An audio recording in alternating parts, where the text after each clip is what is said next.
Alhamdulillah, wassalatu wassalamu ala rasulillah wa ala alihi wa sahbihi wa man walah, wa la hawla wa la quwwata illa billah.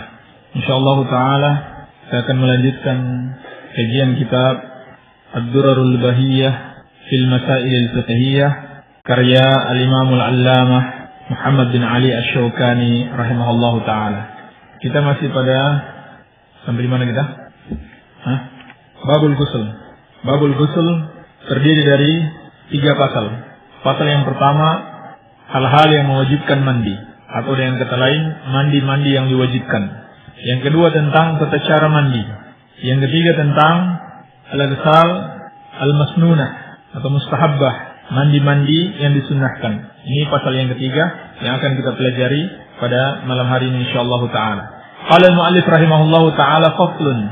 Pasal wa yushra'u li salatil jumu'ah, dan disyariatkan mandi untuk salat Jumat, wal idain, dan 2 Id, waliman ghassala mayyitan, dan bagi siapa yang memandikan mayit, walil ihrami, dan untuk melaksanakan ihram, yakni ihram haji atau umrah, walidukhuli Makkah, dan disunahkan mandi untuk memasuki kota Makkah. Baik. Ini yang dikatakan al-muallif rahimahullahu taala. Yang pertama, kata beliau rahimahullah, ghusl Jum'ah. Namun yang sahih, sebagaimana sudah kita bahas, ghuslul Jum'ah itu wajib. Ghuslul Jum'ah itu wajib. Karena dalil-dalil yang ada menunjukkan bahwasannya mandi pada hari Jumat itu wajib. Dan ini juga yang dikuatkan oleh Asy-Syarih. Baik. Hadis sahih, ghuslu yaumil Jum'ati wajibun ala kulli muhtalim. Ini hadis yang sahih, mantuq. Memang ada hadis-hadis yang dapat dipahami darinya mandi Jumat itu mustahab, tidak sampai wajib. Tidak sampai wajib. Tetapi ghairu sharih, tidak sharih menunjukkan dia tidak sampai wajib. Seperti sabda Nabi sallallahu alaihi wasallam, "Man tawadda'a al-jum'ah fa biha wa ni'mat, wa man igtasala fa dzalika afdal." Dalam hadis diriwayatkan Imam Ahmad, Abu Dawud dan yang lainnya dari Samurah. Kata Nabi sallallahu alaihi wasallam, barang siapa yang berwudu pada hari Jumat, maka itu yang lebih baik. Dan siapa yang mandi, maka itu afdal. Baik. Afdal di sini seakan-akan menunjukkan dia tidak wajib secara pemahamannya. Baik. Tapi kan tidak sharih, tidak tegas jelas mengatakan tidak wajib, cuma pemahamannya. Sedangkan kaidah di dalam syariat, al-mantuq yuqaddamu 'ala al-mafhum. Ini kaidah diingat, al-mantuq yuqaddamu 'ala al-mafhum atau yuqaddamu al-mantuq 'ala al-mafhum. Ini mantuq yang diucapkan langsung oleh Nabi sallallahu alaihi wasallam, ghuslu yaumil jum'ati wajibun 'ala kulli muhtalim. Hadis Bukhari dan Muslim dari Jabir bin Abdullah radhiyallahu ta'ala anhuma. Ini jelas dikatakan wajib. Sedangkan yang ini, hadis yang tadi kita sebutkan hanyalah mafhum, dapat dipahami itu adalah wajib. Dan kesimpulan hadis-hadis yang menunjukkan sunnahnya mandi pada hari Jumat, kalau dia sahih, ghairu sharih, kalaupun sharih, ghairu sahih. Ini kesimpulannya. Baik. Ditambah lagi, bisa jadi hadis-hadis yang tidak menunjukkan wajibnya mandi untuk sholat Jumat itu pada awal kali. Maksudnya di masa awal-awal Islam. Iya. Setelahnya Nabi sallallahu alaihi wasallam kemudian mewajibkan. Demikian pula hadis-hadis yang menunjukkan sunnahnya mandi Jumat itu hanya berupa ihtimalat, bukan sesuatu yang sharih. Dan juga ada kaidah, annama waqa'a fihi al-ihtimal batala fihi al-istidlal. Annama waqa'a fihi al-ihtimal batala bihi al-istidlal. Annama waqa'a fihi al-ihtimal batala bihi al-istidlal. Bahwasanya sesuatu yang masih berupa ihtimalat, kemungkinan, maka tidak batil atau tidak boleh dijadikan sebagai dalil. Tidak boleh beristidlal dengannya. Baik. Apalagi ketika dia menyelisihi hadis yang sudah jelas-jelas sahih. Jadi yang benar, ghuslul Jum'ah itu wajib. Dan ada faedah di sini yang dikatakan oleh Asy-Syarih sebagai penjelasan dari apa yang sudah kita jelaskan dalam mandi yang wajib. Kata Asy-Syarih, wala yakhfa anna taqyid al-ghusl bil maji'i lil jum'ah. Dan tidak samar lagi bahwasannya kewajiban mandi itu dihubungkan dengan kedatangan pada hari Jumat. Yadullu ala annahu lis-shalah. Menunjukkan bahwasannya mandi yang diwajibkan ini untuk salat, la lil yaum, bukan karena hari. Artinya, kalau seorang misalkan musafir dan dia tidak sholat Jumat, maka tidak wajib baginya mandi. Kalau dia sholat Jumat, wajib baginya mandi. Dan bukan karena hari Jumatnya, tapi karena sholat Jumatnya. Oleh karena itu, telah kita sebutkan, kewajiban mandi setiap pekan itu berbeda dengan kewajiban mandi pada hari Jumat. Baik, kewajiban mandi setiap pekan berbeda dengan mandi pada hari Jumat. Ini faedah menguatkan apa yang telah kita jelaskan, yaitu adanya kewajiban mandi setiap pekan. Itu berbeda dengan kewajiban mandi untuk sholat Jumat. Baik. Walil aidain. Qala al-mu'allif rahimahullah, walil aidain. Dan disunahkan mandi untuk dua Id. yakni di antara sunnah pada hari Id, Idul Fitri dan Idul Adha adalah mandi. Dan Asy'ari menyebutkan satu hadis, dan hadisnya maudhu, disebutkan dalam Al-Hamish, hadisnya maudhu, seperti dijelaskan Syekh Al-Albani dalam Al-Irwa. Kana yaghtasilu yawmal jum'ah, annahu sallallahu alaihi wasallam kana yaghtasilu yawmal jum'ah wa yawmal fitri wa yawmal nahri. Nabi sallallahu alaihi wasallam mandi pada hari Jumat, Idul Fitri dan Idul Adha.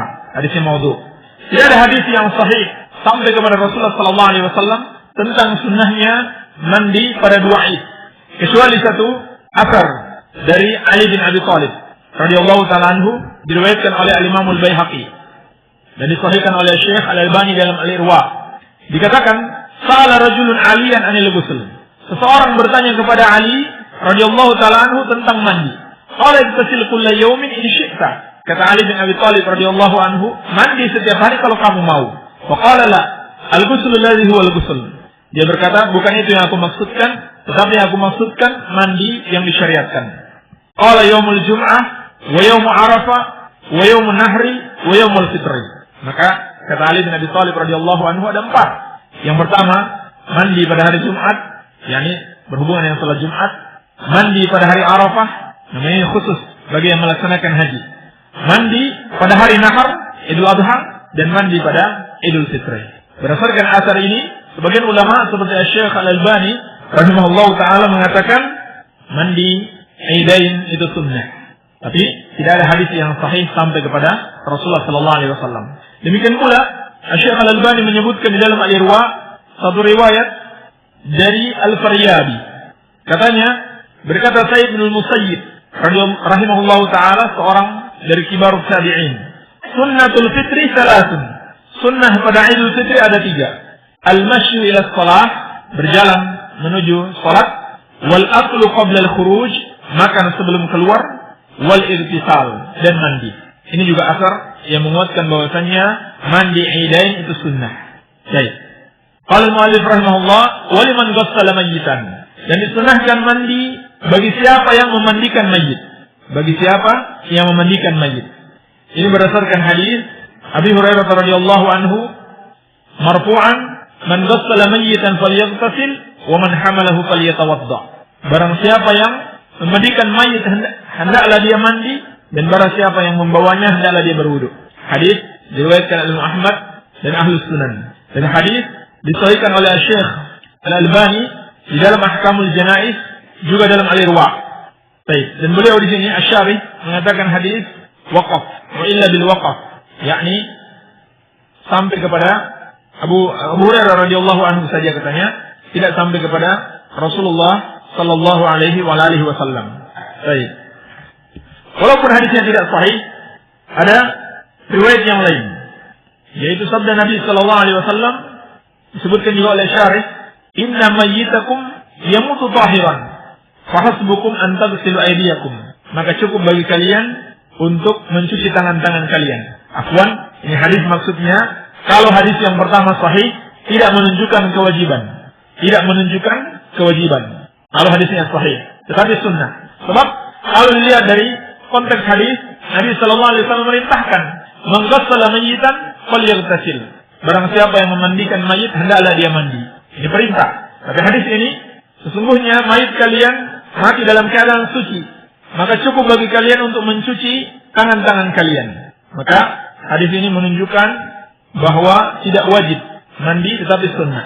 Adapun yang Anda maksudkan hadis yang lain, andaikan hadis ini tidak sahih, yaitu dari ucapan Ibnu Umar radhiyallahu taala anhuma, diriwayatkan oleh Imam Ad-Daruqutni dan juga Al-Khatib di dalam tarikhnya dengan sanad yang sahih sebagaimana kata Al-Hafidz. Kata beliau radhiyallahu anhuma, kunna nagtasilul mayyit faminna man yaghtasil wa minna man la yaghtasil. Kata beliau, kami memandikan mayit, maka setelah itu di antara kami ada yang mandi dan di antara kami ada yang tidak mandi. Menunjukkan bahwasannya pertama, mandi bagi seorang yang memandikan mayit itu tidak wajib. Yang kedua, hadis ini juga menunjukkan hal itu disunnahkan. Sebab kata beliau, faminna man yaghtasil, di antara kami ada yang mandi setelah itu. Menunjukkan adanya sunnah mandi bagi orang yang memandikan mayit. Dan ini pendapat jumhur ulama. Baik. Qala mu'allif rahimahullah walil ihram, dan juga disunnahkan mandi bagi orang yang ihram. Ihram yaitu ihram haji atau umrah. Ihram haji atau umrah. Barang siapa yang berihram untuk haji atau umrah, yakni sebelum dia mulai melakukan haji atau mulai melakukan umrah, disunahkan baginya untuk mandi. Berdasarkan hadis Zaid bin Thabit radhiyallahu anhu, disebutkan oleh Asy-Syarih, annahu ra'a an-nabiy sallallahu alaihi wasallam tajarrada li ihlalihi wa ightasalah. Bahwasanya Nabi sallallahu alaihi wasallam tajarrada li ihlalihi, yani bersiap untuk melakukan ibadahnya, yani ibadah haji, wa ightasalah, dan beliau mandi. Hadis diriwayatkan At-Tirmidzi dan yang lainnya, dan disahihkan Syekh Al-Albani dalam Sunan At-Tirmidzi, Sahih Sunan At-Tirmidzi dan Al-Irwa. Demikian pula dalam riwayat Al-Imam Al-Hakim, riwayat yang sahih, disahihkan oleh Syekh Al-Albani. Ibnu Umar radhiyallahu ta'ala anhu berkata, "Minas sunnah an naghtasila 'inda al-ihram wa 'inda dukhuli Makkah." Termasuk sunnah kita mandi ketika ihram dan ketika memasuki kota Makkah. Maka mandi sebelum ihram itu termasuk sunnah. Itu termasuk sunnah. Iya. Baik. Dan biasanya kalau kita jamaah haji dari Indonesia itu melewati miqat dengan pesawat, mungkin susah untuk mandi. Maka tidak apa-apa mandi sebelum naik pesawat. Mungkin di bandara atau dari rumah atau mungkin dari asrama haji sudah mandi duluan dengan niat mandi ihram. Iya. Bahkan tidak apa-apa juga kalau sudah mau memakai pakaian ihram. Kalau merasa sulit pakai pakaian ihram di pesawat, pakai saja sebelum naik pesawat. Kalau sampai melewati ihram, sampai di Jeddah, sampai melewati miqat, sudah sampai di Jeddah baru mau mandi, baru mau pakai pakaian ihram, sudah terlambat. Kalau tidak pakai pakaian ihram, wajib menyembelih seekor kambing. Kalau bisa balik ke miqat, balik. Kalau tidak bisa, wajib menyembelih seekor kambing, dibagikan kepada fuqara Makkah, dan tidak boleh makan darinya sedikit pun. Insyaallah ta'ala akan kita bahas lebih detail dalam bab haji. Baik. Jadi termasuk sunnah mandi untuk ihram. Qala al-mu'allif rahimahullah wa lidukhuli Makkah, dan untuk masuk ke kota Makkah. Ya, berdasarkan tadi perkataan Ibnu Umar radhiyallahu taala anhuma, bahwasannya termasuk sunnah mandi ketika ihram dan memasuki kota Makkah. Juga diriwayatkan oleh Imam Al-Bukhari dan Imam Muslim dari Ibnu Umar radhiyallahu taala anhuma, annahu kana la yadkhulu Makkah illa bata bi Tua. Bahwasanya beliau tidaklah memasuki kota Makkah kecuali beliau menginap dulu di Tua hatta yusbiha wa yaghtasila, sampai masuk waktu pagi dan beliau mandi, summa yadkhulu Makkah naharan, kemudian beliau memasuki kota Makkah di siang hari. Wa yadhkuru 'anil nabiy sallallahu alaihi wasallam annahu fa'alahu, dan beliau mengatakan dari Nabi sallallahu alaihi wasallam bahwa Nabi sallallahu alaihi wasallam melakukannya. Iya. Disebutkan dalam Al-Fath, berkata Ibnu Al-Mundhir, al-ittisal inda dukhuli Makkah mustahabbun inda jamil ulama. Mandi ketika memasuki kota Makkah disunahkan menurut seluruh ulama. Walaysa fi tarkihi indahum fidyah, dan tidak ada fidyah apapun ketika seorang meninggalkan mandi. Artinya hukumnya sunnah. Kalau meninggalkan kewajiban haji itu harus ada fidyah, yaitu menyembelih seekor kambing. Baik. Atau fidyah-fidyah yang lain sebagaimana rinciannya akan dibahas dalam masalah haji. Baik, inilah 5 yang disunnahkan bagi seseorang untuk mandi. Iya. Ada berapa semuanya? Wakaf 5. Yang rajih 4 saja. Yang rajih. Kecuali kan apa? Mandi Jumat. Mandi Jumat wajib. Kita tambahkan 2 lagi. Ini disebutkan para ulama. Yaitu inda tikraril jima'. Kalau mau mengulangi jima'. Yani apa itu jima'? Berhubungan suami istri. Kalau seorang berhubungan dengan istrinya dan dia ingin mengulanginya lagi, maka disunahkan baginya untuk mandi. Disunahkan baginya untuk mandi dulu biar lebih semangat. Berdasarkan hadis Abu Rafi, diriwayatkan oleh Imam Abu Dawud dan disahihkan oleh Syekh Al-Albani rahimahullahu taala, anna Nabi sallallahu alaihi wasallam tawafa dzata yaumin ala nisaihi. Bahwasanya Nabi sallallahu alaihi wasallam keliling pada suatu hari atas istri-istrinya. Dijata semuanya dalam satu hari. Yaghtasilu inda hadhihi wa inda hadhihi. Beliau mandi pada yang ini dan pada yang itu. Yani setiap kali melakukan jima, beliau mandi. Faqultu ya Rasulullah, ala taj'aluhu wahidan? Lalu kata Abi Rafi, ya Rasulullah, kenapakah tidak engkau jadikan mandi sekali saja? Qala hadza azka wa atyab wa athhar. Nabi sallallahu alaihi wasallam bersabda, ini azka, atyab dan athhar. Maknanya sama. Ini lebih suci, lebih baik, lebih bersih, lebih semangat. Baik. Hadis sahih. Berikutnya, al-ibtisal ba'da al-izmar. Juga disunahkan mandi setelah pingsan. Berdasarkan riwayat yang sahih dari Abdullah bin Utbah dari Aisyah radhiyallahu anha ummul mukminin di dalam as-sahihain. Beliau menceritakan ketika Rasulullah sallallahu alaihi wasallam menjelang kematiannya, beliau sering pingsan. Setelah pingsan beliau mandi. Dan ini juga pendapat Asy-Syaukani seperti dalam Nailul Awtar. Hanya beliau tidak sebutkan di sini. Tapi dalam Nailul Awtar beliau berpendapat itu juga termasuk sunnah. Baik. Satu lagi yang disebutkan para ulama yaitu mandi bagi wanita mustahadah. Mandi bagi wanita mustahadah. Tapi ulama khilaf bagi wanita mustahadah apakah wajib atau sunnah baginya mandi untuk sholat. Ada yang mengatakan sunnah setiap kali sholat. Ada yang mengatakan sunnah dikumpulkan 2 sholat, yakni zuhur dan asar, maghrib dan isya. Namun yang sahih tidak ada dalil yang sharih yang menunjukkan disunnahkan ataupun diwajibkan mandi bagi wanita mustahadah. Dan perinciannya insyaallah taala pada bab tentang mustahadah, pada bab yang terakhir dari kitab Taharah ini. Yang sahih tidak disunnahkan, tidak pula diwajibkan bagi wanita mustahadah untuk mandi. Baik. Alhamdulillah kita telah selesai dari babul ghusl min kitab Taharah. Semoga bermanfaatnya. Subhanakallahumma bihamdika asyhadu an la ilaha illa anta astaghfiruka wa atubu ilaik. Wa sallallahu ala nabiyyina Muhammadin wa alihi wasallam wa akhiru da'wana alhamdulillahi rabbil alamin. Alhamdulillah, demikian tadi apa yang telah dibahas oleh Ustaz Abu Abdullah Sufyan, dan kita memasuki sesi tanya jawab. Silakan bagi yang bertanya, kirimkan saja pertanyaannya melalui SMS ke nomor 085353020304. Sekali lagi saya sebutkan, dan ini insya Allah mudah dihafal dan bagusnya disimpan aja di memori ponsel. 085353020304. Baik, mungkin langsung saja kepada Ustaz untuk memberikan penjelasan terhadap pertanyaan-pertanyaan yang telah masuk. Bismillahirrahmanirrahim. Wassalatu wassalamu ala rasulillah ba'd. Ustaz, saya kalau sholat tahajud 2 rakaat setelah salam menggunakan bahasa Arab yang bunyinya Allahumma lakal hamdu anta qayyumus samawati wal ard dan seterusnya setiap malam sampai 4 salaman, ditunggu jawabannya. Terima kasih. Saya tidak tahu dalil adanya lafaz tersebut disunnahkan untuk dibaca setelah sholat malam. Kita beramal harus berdasarkan dalil. Kalau tidak tahu dalilnya, jangan diamalkan. Ada lafaz seperti itu, tapi tidak persis. Namun waktunya dibaca pada doa istiftah. Doa istiftah, ini setelah takbiratul ihram, membaca doa tersebut pada sholat malam. Seperti dalam riwayat Abu Dawud, dan juga diriwayatkan al-Imam al-Bukhari dalam Al-Adab al-Mufrad dari Abdullah bin Abbas radhiyallahu ta'ala anhuma. Kalau Nabi sallallahu alaihi wasallam salat malam, maka beliau membaca Allahumma lakal hamdu anta nurus samawati wal ard wa lakal hamdu anta qayyamus samawati wal ard wa lakal hamdu anta rabbus samawati wal ard wa man fihinna, dan seterusnya. Jadi lafaznya tidak persis.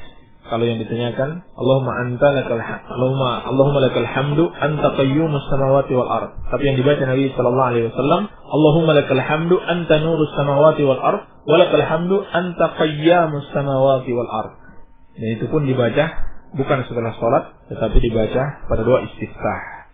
Jadi kesimpulannya jangan diamalkan kalau kita belum tahu apa itu berdasarkan dalil Al-Quran wa Sunnah. Jadi kaidahnya, kalau di dalam ibadah itu jangan kita amalkan sebelum kita tahu pasti ini berdasarkan petunjuk Nabi Sallallahu Alaihi Wasallam, ya, bukan karangan-karangan para penulis kitab. Jangan juga mudah menerima kita dapat buku tertulis tuntunan sholat atau pedoman sholat, lalu kita serang semua mentah-mentah semua yang ada di situ. Tidak. Lihat dulu, apakah berdasarkan dalil Al-Quran dan As-Sunnah ataukah cuman karangan atau tulisan penulis tersebut. Iya. Ustaz, ada perkataan, mohon maaf jika kurang benar, orang yang iman kepada Allah dan malaikatnya dan kitabnya, utusannya, berserah diri kepada Allah dan percaya akan ada akhir-akhir, percaya akan ada hari akhir, barangkali itu orang yang gimana? Yani orang yang di dalam hatinya mempercayai, mengimani Allah Subhanahu wa taala, baik rububiyahnya, uluhiyah, asma' wa sifat, demikian pula malaikat-malaikatnya, kitab-kitabnya, para rasulnya, dia imani dalam hati. Lalu dia ucapkan dengan lisan, seperti mengucapkan syahadatain, asyhadu an la ilaha illallah wa asyhadu anna Muhammadar Rasulullah. Dan juga dia amalkan dengan anggota tubuh. Yani dia beribadah hanya kepada Allah Subhanahu wa taala. Dia tidak beribadah kepada selain Allah Subhanahu wa taala. Ini maksudnya. Apa yang harus dilakukan bagi wanita hamil atau menyusui ketika datang bulan suci Ramadan? Dia tidak bisa melaksanakan puasa Ramadan, apakah dia mengqada puasanya di bulan lain atau fidyah? Pendapat yang kuat di dalam masalah ini insyaallah taala, wanita hamil itu seperti musafir atau seperti orang sakit. Kalau dia tidak mampu berpuasa, maka tidak perlu dia membayar fidyah, tetapi dia mengganti ketika dia sudah mampu. Dia mengganti puasa tersebut, mengqada ketika dia sudah mampu. Berdasarkan dalil dalam riwayat Abu Dawud dari Anas bin Malik radhiyallahu anhu, Nabi sallallahu alaihi wasallam bersabda, "Innallaha wada'a syatra as-salati was-shauma 'anil musafiri wa 'anil murdi wal hubla." Sesungguhnya Allah Subhanahu wa taala meringankan separuh salat dan puasa bagi musafir dan bagi wanita menyusui dan hamil. Menunjukkan bahwasannya hukum wanita menyusui dan hamil dalam puasa itu seperti musafir. Musafir itu tidak wajib baginya puasa, tetapi wajib dia mengganti kalau dia sudah mukim kembali. Kalau dia sudah tidak safar, dia sudah pulang ke kampungnya, wajib baginya untuk mengqada puasanya. Maka berdasarkan hadis ini dihukumi sama. Baik. Ustaz tanya bagaimana hukumnya pakai sabuk pinggang.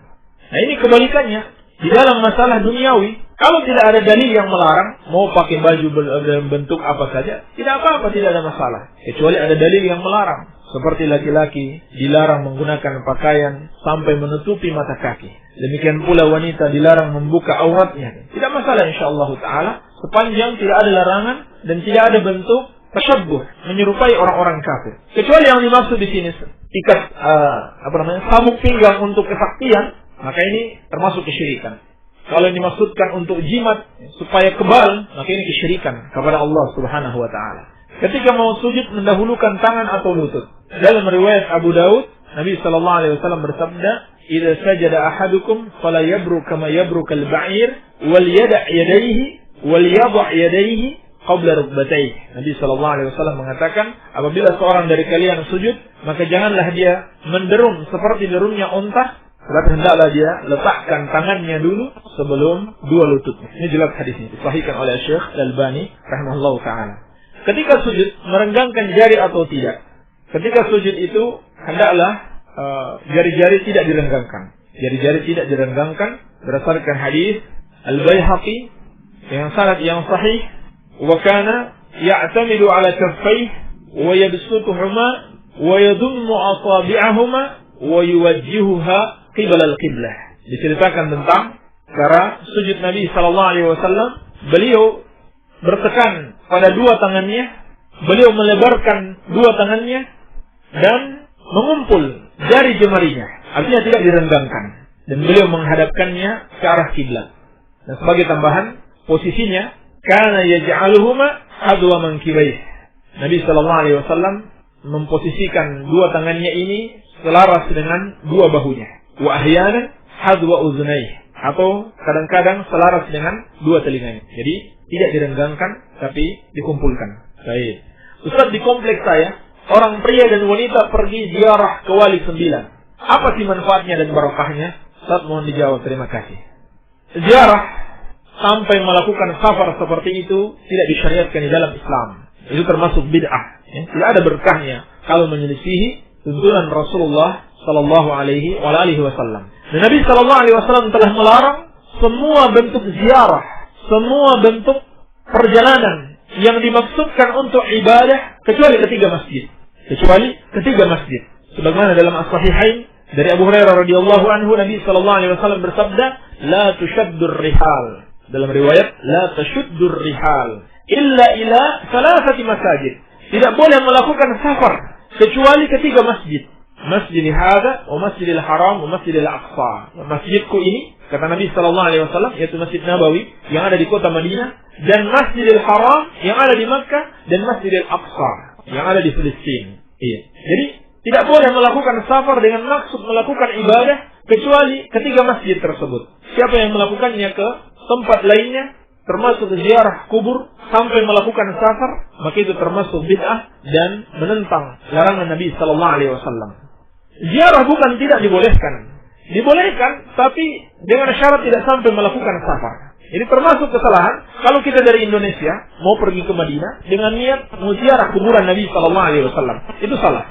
Tetapi kita niatkan itu setelah masuk ke kota Madinah, sehingga sudah tidak termasuk safar lagi, bukan lagi jarak safar. Demikian pula kalau kita mau berziarah ke kuburan yang dekat dengan kita, bukan jarak safar, tidak sampai menempuh jarak safar, karena hal itu telah dilarang oleh Nabi sallallahu alaihi wasallam. Yang lebih parah lagi, kalau mereka bermaksud atau memiliki keyakinan bahwa kuburan-kuburan tersebut memiliki keramat, atau dalam artian kalau mereka bisa berdoa di situ, doanya lebih bisa dikabulkan. Ini tidak ada dalilnya sama sekali. Tidak ada dalilnya kuburan-kuburan orang saleh kalau kita berdoa di sampingnya itu lebih dikabulkan, lebih dapat dikabulkan oleh Allah Subhanahu wa taala. Yang ada justru sebaliknya, hal itu dilarang di dalam Islam karena bisa mengantarkan pada kekufuran kepada Allah Subhanahu wa taala. Dan lebih jelasnya tentang ini telah kita bahas dalam kitab Tauhid, tentang larangan keras beribadah di sisi kuburan orang yang saleh, karena hal itu bisa mengantarkan kepada tauhid. Yang bisa didengarkan rekaman ulang kajian tentang larangan beribadah di kuburan orang yang saleh, karena hal itu bisa mengantarkan kepada kesyirikan kepada Allah Subhanahu wa taala. Dan ini sudah benar-benar terjadi. Mereka datang di kuburan-kuburan tersebut bukan lagi mau berdoa kepada Allah, tetapi mau berdoa kepada para wali tersebut, mau berdoa kepada orang-orang saleh dengan anggapan itulah tawassul yang benar, karena orang-orang saleh itu bisa meneruskan doa mereka kepada Allah Subhanahu wa taala. Ini kesyirikan, syirik besar, mengeluarkan pelakunya dari Islam, ya, seperti yang telah kita bahas pada pembahasan keislaman yang kedua. Baik. Jadi ini lebih parah lagi kalau mereka bermaksud seperti itu untuk ziarah. Dan kalau dilakukan laki-laki dan wanita padahal mereka tidak ada hubungan mahram, maka ini penyimpangan yang lain lagi. Ikhtilaf, campur baur antara laki-laki dan wanita diharamkan dalam syariat. Dan kalau wanita-wanita ini pergi tanpa mahram, maka mereka telah menambah lagi penyimpangan atau kesalahan mereka. Nabi sallallahu alaihi wasallam melarang, la tusafirul mar'ah illa ma'adhi mahramin. Wanita tidak boleh melakukan safar kecuali bersama mahramnya. Jangankan pergi ziarah, pergi untuk berhaji saja dilarang oleh Nabi sallallahu alaihi wasallam wanita pergi tanpa mahram. Sehingga ada seorang sahabat yang sudah tercatat mau pergi jihad bersama Nabi sallallahu alaihi wasallam, tapi dia katakan, "Ya Rasulullah, istri saya mau pergi berhaji." Maka Nabi sallallahu alaihi wasallam perintahkan dia untuk menemani istrinya. Jadi, untuk berhaji saja dilarang, apalagi untuk perjalanan-perjalanan yang tidak disyariatkan. Baik. Apakah akan mendapatkan pahala apabila mengamalkan hadis dhaif? Bukan mendapatkan pahala, malah mendapat dosa. Sebab itu bukan hadis yang benar-benar dari Rasulullah sallallahu alaihi wasallam. Semua amalan yang ditetapkan dengan hadis dhaif adalah amalan bid'ah, tidak dicontohkan oleh Rasulullah sallallahu alaihi wasallam. Kecuali kalau amalan tersebut ada dasarnya dari hadis yang sahih. Cuman terkadang ada tambahan hadis-hadis yang dhaif menjelaskan tentang keutamaan-keutamaannya. Seperti misalkan salat lail, salat malam, salat tahajud. Ini jelas ada dasarnya dari hadis yang sahih. Cuma terkadang ada hadis yang dhaif, bahkan hadis palsu yang menjelaskan tentang keutamaan salat tahajud. Maka kita beramal bukan karena hadis tersebut, tetapi karena hadis yang sahih. Adapun kalau tidak ada hadis sahih sama sekali yang menjadi dasarnya, maka ini termasuk kebid'ahan. Tidak mendapatkan pahala, malah mendapat dosa. Karena Nabi SAW telah memperingatkan, "Iyyakum wa muhdatsatil umur, fa inna kulla muhdatsatin bid'ah, wa kulla bid'atin dhalalah, wa kulla dhalalatin finnar." Jauhilah perkara-perkara baru di dalam agama. Karena setiap yang baru dalam agama itu bid'ah, dan setiap bid'ah itu sesat, dan setiap yang sesat tempatnya di neraka. Bagaimana Pak Ustaz? Tetangga saya selalu pinjam uang kepada saya buat modal dagang, tapi dagangannya di tempat hajatan yang tanggap pongdut atau calung. Apakah kalau saya kasih berdosa? Apa jangan dikasih? Dikasih dan dinasihatkan agar jangan menjual di tempat-tempat tersebut atau di tempat-tempat maksiat. Ya. Kalau dia tetap melakukannya, maka dosa dia sendiri yang tanggung. Al-muhim kita sudah menasihatkan. Mohon diterangkan tentang kata tafaul. Tafaul artinya optimis. Tafaul artinya optimis. Yakni misalkan kita optimis dengan nama yang baik, itu tidak mengapa. Optimis dengan nama yang baik. Misalkan kita ketemu orang namanya Abdullah, hamba Allah. Lalu kita optimis, mudah-mudahan orangnya seperti namanya. Sepertinya tidak apa-apa. Tawassul apa semakna dengan wasilah? Ya, tawassul itu artinya mencari wasilah. Tawassul artinya mencari wasilah. Dan wasilah itu artinya perantara. Dan telah kita jelaskan pada pembatal keislaman yang kedua, ada yang dibolehkan dan ada yang dilarang. Mungkin bisa dengarkan lagi rekamannya. Ini yang bisa Anda sampaikan. Lebih dan kurangnya Anda mohon maaf. Yang benar itu dari Allah Subhanahu wa ta'ala, dan yang salah dari kebodohan kami dan dari syaitan. Subhanaka Allahumma wa bihamdika, asyhadu an la ilaha illa anta, astaghfiruka wa atubu ilaik. Wa sallallahu ala nabiyyina Muhammadin wa alihi wa sallam. Walhamdulillahi rabbil alamin.